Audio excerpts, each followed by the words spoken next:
مرحبا أهلا النوادي. Nah, taat atau takwa, para ulama mendefinisikannya menjadi dua. Ada ta'atul jawarih, ada ta'atul qulub, taat secara fisik, ada taat hati, non fisik.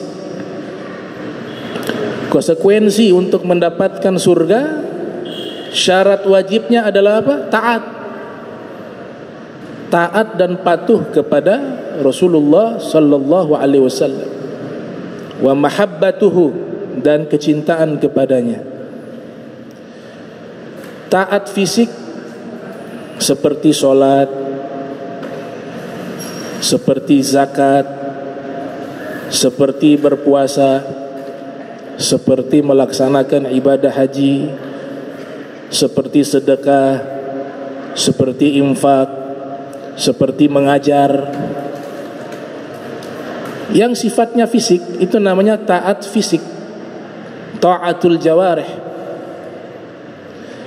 Taat yang kedua ta'atul qulub, taat hati. Al-imanu billah, dia beriman kepada Allah, itu taat hati. Al-yaqin billah, wa'bud rabbaka hatta ya'tiyakal yaqin, beribadalah kepada Sang Penciptamu hingga datang keyakinan kepadamu. Al-yaqin itu taat hati. Al-imanu bima jaa bihi Rasulullah sallallahu alaihi wasallam, dan beriman dengan seluruh informasi yang dibawa oleh baginda Nabi Muhammad sallallahu alaihi wasallam, itu juga taat hati.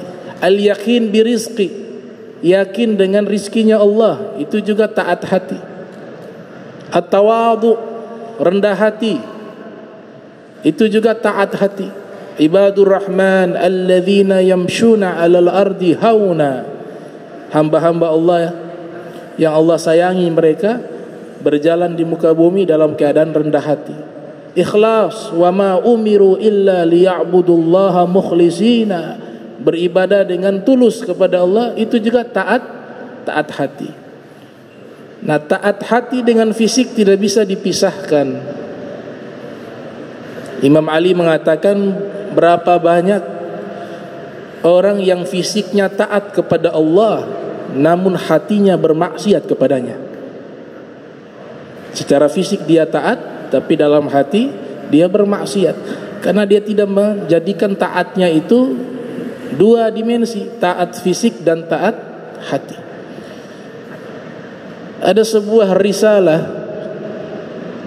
Ar-Risalatu Al-Jami'ah, nama kitab Ar-Risalatu Al-Jami'ah, ditulis oleh seorang ulama bernama Al-Habib Ahmad bin Zain Al-Habshi, salah satu murid daripada Al-Imam Al-Kutub Gauthul Ibad wal Bilad Al-Habib Abdullah bin Alwi bin Muhammad Al-Haddad radhiyallahu anhu wa ardahu. Ini kitab hanya beberapa lembar, tapi sudah membahas secara keseluruhan arkanul Islam, arkanul iman wal ihsan. Kitab ini saking bagusnya isi tersebut, sehingga para salaf mengatakan nanti Imam Mahdi mengaji namanya rauha. Ada tradisi salaf, setiap sore itu mereka membaca kitab-kitab para terdahulu, ulama terdahulu, para salaf terdahulu, namanya rauha.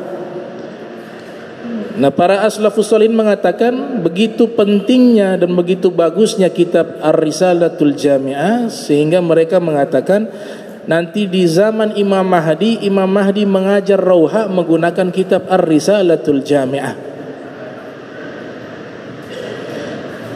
Di bagian awal membahas tentang akidah, tentang iman, tentang tauhid. Di bagian selanjutnya pertengahan membahas tentang masalah al-ahkam asy-syar'iyyah, hukum agama Islam. di bagian penutup membahas tentang ilmu tasawuf.